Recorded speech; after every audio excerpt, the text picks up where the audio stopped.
Hi, my name is Beth Carter. I live in Los Angeles and work in Los Angeles, California, and we're here today to work with Dreamy. Dr. Warner and Dr. Robertson were the veterinarians working with Dreamy, and Dreamy came down with laminitis, and they called me and asked me if I thought there was anything that we could do to help Dreamy, and so we suggested that Dreamy be involved with a clinic with Nolen hoof plates. Dreamy had a slight bit of lameness at a walk, and the feet, the x-rays that we saw that Dr. Warner had taken, there was some rotation in the feet.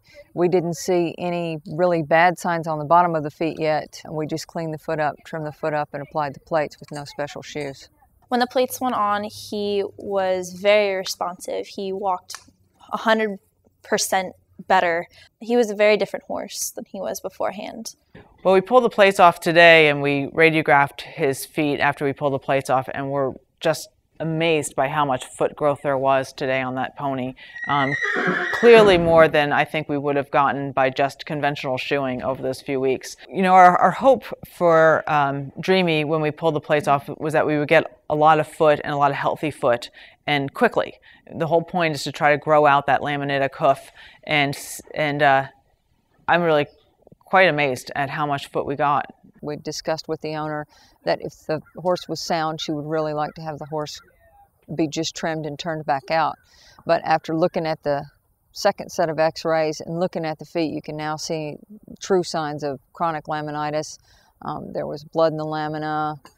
The hoof capsule is displaced, but still only displaced to the small amount that it was when we saw it in the clinic.